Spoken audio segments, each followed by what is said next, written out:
வருங்கால அரசு அலுவலர்கள் அனைவருக்கும் வணக்கம். இது உங்களோட அஃபிரா ஸ்டடீஸ் டிஎன்பிஎஸ்சி. இன்றைக்கி நம்ம பார்க்கக்கூடியது இந்து சமய அறநிலைத்துறை தேர்வுக்கான பாடங்கள் தான் பார்க்க போகிறோம். அதில் இந்து மத நூல்கள் பற்றி தான் நம்ம இப்போ பார்த்துட்ருக்கோம். அதில் இன்றைக்கி குறிப்பாக எதை பற்றி பார்க்க போகிறோம் அப்படின்னா சாத்திரம் அப்படின்ற பற்றி தான் பார்க்க போகிறோம்.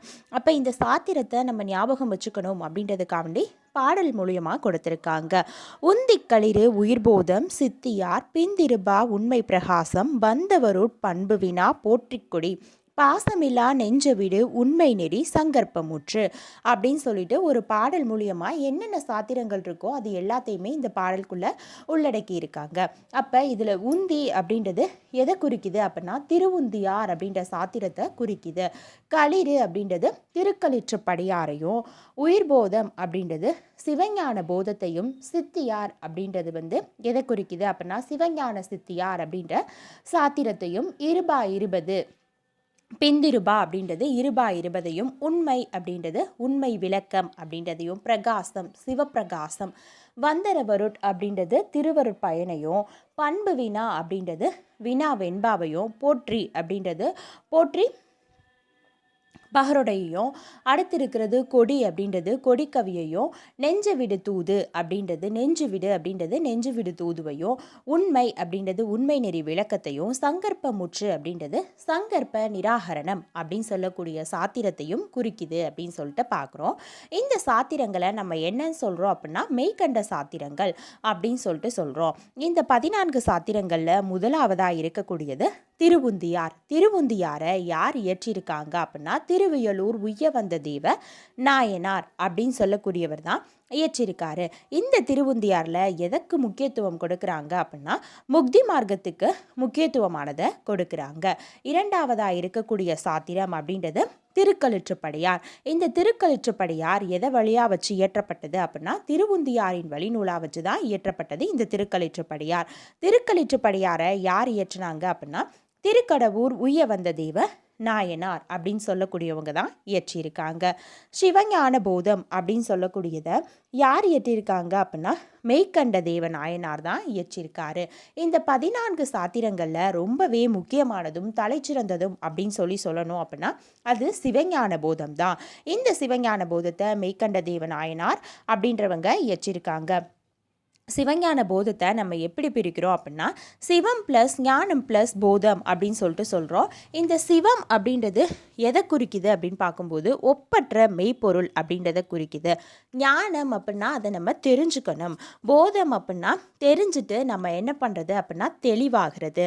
அப்போ என்ன சொல்கிறாங்க இதில் ஒப்பற்ற மெய்ப்பொருளாகிய கடவுளை அறிந்து தெளிதலுக்குரிய நூல் அப்படின்னு சொல்லி பார்த்தோன்னா அது நம்மளோட சிவஞான போதம் அப்படின்னு சொல்லிட்டு தான் சொல்கிறாங்க.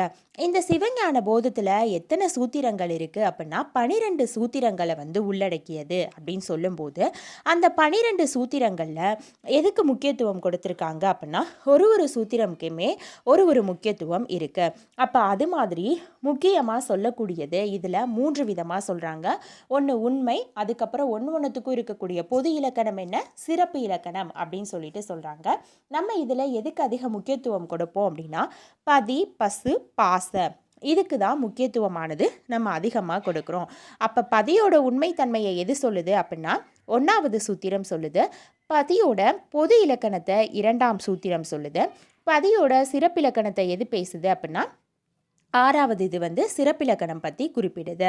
அதே மாதிரி தான் பசுவோட உண்மை சூத்திரத்தை 3வது சூத்திரமோ, பசுவோட பொது இலக்கணத்தை 4ஆம் சூத்திரமோ, பசுவோட சிறப்பிலக்கணத்தை 7ஆம் சூத்திரமோ சொல்லுது. அப்போ பாசத்தோட உண்மை இலக்கணத்தை 2ஆம் சூத்திரமோ, பொது இலக்கணத்தை 4ஆம் சூத்திரமோ, பாசத்தோட சிறப்பிலக்கணத்தை 5ஆம் சூத்திரமோ சொல்லுது. இதில் 4வது சூத்திரம் முக்கியத்துவம் வாய்ந்தது. ஏன் அப்படின்னா பொது இலக்கணம் எது ரெண்டுத்துக்கும் பொது இலக்கணத்தை குறிப்பிடுது அப்படின்னா பசுவோட பொது இலக்கணத்தையும் சொல்லுது, பாசத்தோட பொது இலக்கணத்தையும் சொல்லுது. 4வது சூத்திரம் ரொம்ப முக்கியம். ஏன் அப்படின்னா இது ரெண்டத்துக்கான பொது இலக்கணத்தை சொல்லுது. ஒன்று பசுவோட பொது இலக்கணம், இன்னொன்று பாசத்தோட பொது இலக்கணம். 8வது சூத்திரம். அப்போ இந்த பதி பசு பாச இதில் எத்தனை சூத்திரங்கள் பார்த்துட்டோம்? முதல்ல இருக்கக்கூடிய 7 சூத்திரங்களை நம்ம பார்த்துட்டோம். அப்போ மீதி இருக்கக்கூடியது 8வது சூத்திரம் எதை பற்றி பேசுது அப்படின்னா நம்ம ஞானத்தை உணரும் முறையை பற்றி பேசுது. 9வது சூத்திரம் ஆன்ம சுத்தியை பற்றி பேசுது. 10வதாக இருக்கிறது பாச நீக்கத்தை பற்றியும், 11வதாக இருக்கிறது சிவப்பேறு எப்படி அடையிறோம் அப்படின்றதையும், 12வதாக இருக்கிறது சிவப்பேறு அடைந்தவங்களோட தன்மையை பற்றியும் குறிப்பிடுது. இதை பற்றின இந்த சாத்திரத்தை யார் எழுதிட்டாங்க? மெய்கண்ட தேவர் எழுதிட்டாங்க. அதுக்குன்னு உரைகளை கொடுத்துருப்பாங்க இல்லையா? யார் யாரெல்லாம் கொடுத்துருக்காங்க, என்னென்ன பேரில் கொடுத்துருக்காங்க அப்படின்னு சொல்லிட்டு பார்க்குறோம். இதுக்கான உரைநூல்களில் பாண்டி பெருமாள் விருத்தி அப்படின்னு ஒரு உரைநூலானது காணப்படுது. சிவஞான போத சிற்றுரை, சிவஞான போத மாப்பாடியம் அப்படின்னு சொல்லிட்டு சொல்லப்படுது. இந்த சிவஞான போத மகாபாடியம் அப்படின்றதுக்கு வேறு ஒரு பெயரும் இருக்குது. அதுதான் திராவிட மகாபாடியம் அப்படின்னு சொல்லிட்டு குறிப்பிடப்படுது.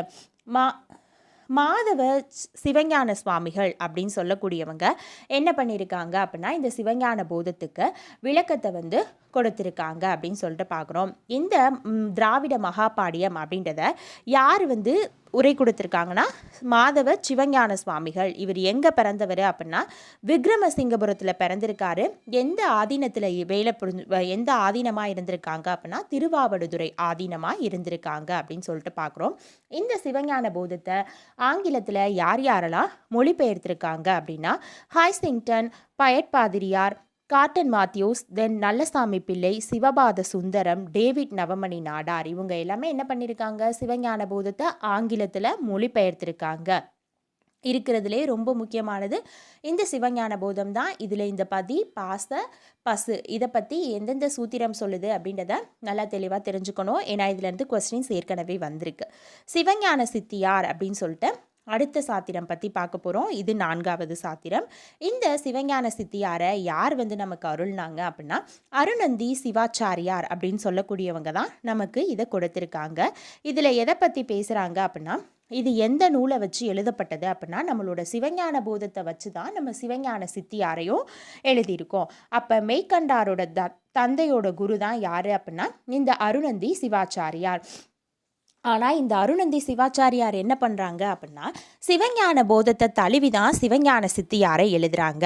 அதனால இவர் என்ன பண்ணிட்டாரு? மெய்கண்டாரோட மாணவராக இவர் மாறிட்டாரு அப்படின்னு சொல்லலாம். இந்த சாத்திரத்தில் 2 பிரிவுகள் இருக்குது. ஒன்று சித்தியார் சுபக்கம், இன்னொன்று இருக்கிறது சித்தியார் பரபக்கம். இவங்க என்ன பண்ணியிருக்காங்க அப்படின்னா, இந்த சிவஞான சித்தியாருக்கும் உரைகளை எழுதியிருக்காங்க. யார் எழுதியிருக்காங்க அப்படின்னா, சிவஞான யோகியார் அப்படின்றவங்களும், திருவாடுதுறை அதாவது சிவஞான யோகியார் அப்படின்றவங்க திருவாடுதுறை ஆதீனமும் சேர்ந்து திருவாவடுதுறை ஆதீனமாக 16வது பட்டம் பெற்றவங்க யார் அப்படின்னா, ஸ்ரீ சுப்பிரமணிய தேசிகர். இந்த 2 பேருமே சேர்ந்து நமக்கு உரைகளை கொடுத்துருக்காங்க. இந்த 2 பேர் சேர்ந்து உரை கொடுத்தது இதே யார்? சிவஞான யோகியார், திருவாவடுதுறை ஆதீனமான ஸ்ரீ சுப்பிரமணிய தேசிகர். அடுத்து இருக்கக்கூடியது, இதுக்கு தனித்தனியாகவும் நமக்கு உரைகள் கொடுத்துருக்காங்க. யார் அப்படி கொடுத்துருக்காங்க அப்படின்னா, நிரம்ப அழகிய தேசிகர், மறைஞான தேசிகர், சிவாகிரக யோகி, ஞானப்பிரகாசர் அப்படின்றவங்க தனித்தனி உரைகளை கொடுத்துருக்காங்க. அதே மாதிரியே பரபக்கத்திற்கு யார் உரை கொடுத்துருக்காங்க அப்படின்னா, தத்துவ பிரகாச தம்பிரான் சுவாமிகள் அப்படின்றவர் பரபக்கத்துக்கு நமக்கு உரைகள் கொடுத்துருக்காங்க.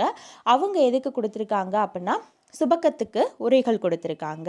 இதில் யார் ஆங்கிலத்தில் மொழிபெயர்த்திருக்காங்க சிவஞான சித்தியாரை அப்படின்னு சொல்லி பார்த்தோம் அப்படின்னா, டாக்டர் கிராண்ட், அதுக்கப்புறம் நல்லசாமி பிள்ளை, சிவராமன், இவங்க எல்லாமே சிவஞான சித்தியாரை ஆங்கிலத்தில் மொழிபெயர்த்திருக்காங்க. ஆனால் பிடி ஜெயின் அப்படின்னு சொல்லக்கூடியவங்க சிவஞான சித்தியாரை ஹிந்தியில் மொழிபெயர்த்திருக்காங்க அப்படின்னு சொல்லிட்டு நம்ம பார்த்துருக்கோம். அடுத்து இருக்கிறது 5வது சாத்திரமான இருபா இருபதை பற்றி தான் பார்க்க போகிறோம். இந்த இருபா இருபதையும் நமக்கு யார் தான் கொடுத்தாங்க அப்படின்னா, அருணந்தி சிவாச்சாரியார் தான் கொடுத்துருக்காங்க. அப்போ சாத்திரத்தில் 2 அருணந்தி சிவாச்சாரியாரோடது, ஒன்று சிவஞான சித்தியார், இன்னொன்று இருபாய் இருபது. இது 2மே யார் கொடுத்தது? அருணந்தி சிவாச்சாரியார் தான் நமக்கு கொடுத்துருக்காங்க. அதாவது இந்த இருபாய் இருபதில் என்ன மாதிரி விஷயம் இருக்குது அப்படின்னா, ஒரு குருவுக்கும் மாணவனுக்கும் உள்ள சைவ சித்தாந்தத்தை பற்றிய கருத்துக்களோட உரையாடல் மாதிரி தான் இந்த சாத்திரமானது நமக்கு அமைஞ்சிருக்கு. 6வது சாத்திரமாக நம்ம என்ன பார்க்குறோம் அப்படின்னா, உண்மை விளக்கம் அப்படின்றத பார்க்குறோம். இந்த உண்மை விளக்கத்தை யார் நமக்கு கொடுத்துருக்காங்க அப்படின்னா, மணவாசகம் கடந்தார் அப்படின்றவங்க தான் இந்த நூலை இயற்றியிருக்காங்க. இதில் எதை பற்றின உண்மைகள் இருக்குது அப்படின்னா, சித்தாந்த உண்மைகள் எல்லாமே அடங்கியிருக்கு. அடுத்து இருக்கக்கூடிய 7வது சாத்திரம் சிவப்பிரகாசம். சிவப்பிரகாஷ் அதாவது நமக்கு 7ஆம் சாத்திரத்திலிருந்து 14ஆம் சாத்திரம் முடியலையும் இருக்கக்கூடிய எல்லாத்தையுமே நமக்கு யார் இயற்றினாங்க அப்படின்னா உமாபதி சிவம் அப்படின்னு சொல்லவங்க தான் இயற்றியிருக்காங்க. அப்போ சிவப்பிரகாசம் அப்படின்றது எதோட சார்பு நூல் அப்படின்னா சிவஞான போதத்தையும் சார்ந்த நூல் தான் நம்மளோட சிவப்பிரகாசம். ஏன்னா சிவஞான போதம் தான் தலைச்சிறந்தது அப்படின்னு சொல்லியிருக்கோம். சிவஞான போதத்தை வச்சு இயற்றப்பட்டதான் சிவஞான சித்தியார்.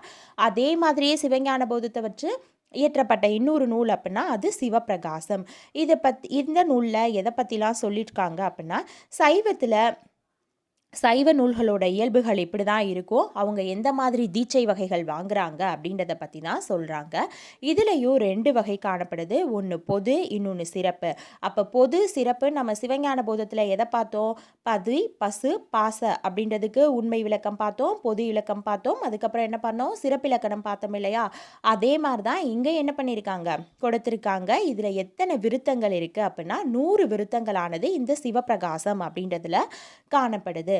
8வது சாத்திரம்னு சொல்லக்கூடியது திருவருட்பயன்.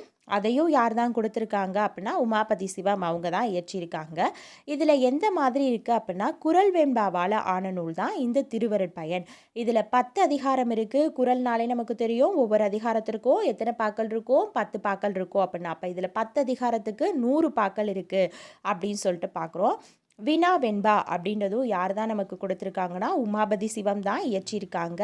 இதில் மொத்தம் வினா அப்படின்னா 13 அப்படின்னு சொல்லிட்டு நம்ம ஞாபகம் வச்சுக்கலாம். அப்போ 13 பாக்களால் ஆகியிருக்கு. இதை எதை பற்றி குறிப்பிடுறாங்க அப்படின்னா ஒரு விஷயம், உமாபதி சிவத்தோட குருநாதர் யார் அப்படின்னா மறைஞான சம்பந்தர் தான் உமாபதி சிவத்தோட குரு. இதை நல்லா ஞாபகம் வச்சுக்கணும். உமாபதி சிவத்தோட குருநாதர் யார் அப்படின்னா மறைஞான சம்பந்தர். அந்த மறைஞான சம்பந்தர்கிட்ட போயிட்டு இவர் என்ன பண்ணுறாரு அப்படின்னா சாத்திரத்தில் என்னென்ன மாதிரி உண்மைகள் இருக்குது அப்படின்னு சொல்லிட்டு கேள்வி கேட்பாங்க இல்லையா? அது மாதிரி அமைந்த ஒரு நூல் தான் வினா வெண்பா. அப்போ வினா அப்படின்னா அப்போ அவர் எத்தனை கொஸ்டின் கேட்டிருக்காரு அப்படின்னா 13 கொஸ்டின் கேட்டிருக்காங்க அப்படின்ற மாதிரி நம்ம ஞாபகம் வச்சுக்கிட்டு 13 பாக்கள் அப்படின்னு சொல்லி ஞாபகம் வச்சுக்கலாம். போற்றிப்பகருடை அப்படின்றதும் உமாபதி சிவம் தான் எழுதியிருக்காங்க.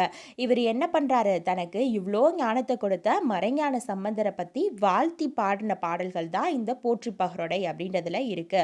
அடுத்து இருக்கிறது கொடிக்கவி. கொடிக்கவி அப்படின்றதும் உமாபதி சிவம் இயற்றியதான். இதில் என்ன சொல்கிறாங்க அப்படின்னா மந்திரங்களோட இயல்பு எப்படி இருக்குது அப்படின்னும், அதாவது தில்லையில் கொடியேற்ற முடியாமல் இருந்த சூழலில் அதை எப்படி ஏற்றினாங்க அப்படின்னு சொல்லக்கூடியதையும் சொல்லியிருக்காங்க. அதுதான் கொடிக்கவி. அதாவது ஏறாத ஒரு கொடியை ஏற்றி காமிச்சிருக்காங்க, அதுதான் கொடிக்கவி. போற்றிப்பகருடை அப்படின்றது நம்ம அவங்களோட குருவை போற்றுறதுன்னு பார்க்குறோம். வினா வெண்பா என்ன அப்படின்னா அவரோட குருநாதராகிய மறைஞான சம்பந்தர்கிட்ட போயிட்டு இதில் இருக்கிற உண்மைகள் என்ன அப்படின்னு சொல்லக்கூட்டு அவர் வினவக்கூடிய வினாகள் தான் இந்த வினாவென்பா அப்படின்னு சொல்லிட்டு நம்ம பார்த்தோம். அடுத்து இருக்கிறது நெஞ்சு விடு தூது அப்படின்னா அதையும் உமாபதி சிவம் தான் எழுதியிருக்காரு. இவர் என்ன பண்ணுறாரு, தன்னோட குரு கிட்ட போயிட்டு மாலை வாங்கிட்டு வர மாதிரி தன்னோட நெஞ்சையே என்ன பண்ணியிருக்காரு, தூதா அனுப்பியிருக்காரு. அடுத்து இருக்கிறது உண்மை நெறி விளக்கம். உண்மை நெறி விளக்கமும் உமாபதி சிவம் இயற்றியதுதான். சங்கற்ப நிராகரணம் அப்படின்றதும் உமாபதி சிவம் இயற்றியது தான்.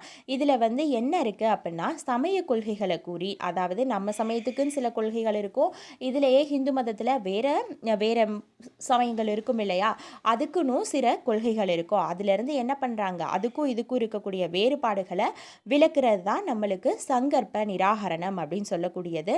இந்த வீடியோ கொஞ்சம் லென்த்தாக தான் இருக்குது, ஆனால் இதில் இருக்கிற எல்லாமே முக்கியமானது, கொஞ்சம் நல்லா பார்த்துக்கோங்க. இந்த வீடியோவை இதோட முடிச்சுக்கலாம். தேங்க்யூ.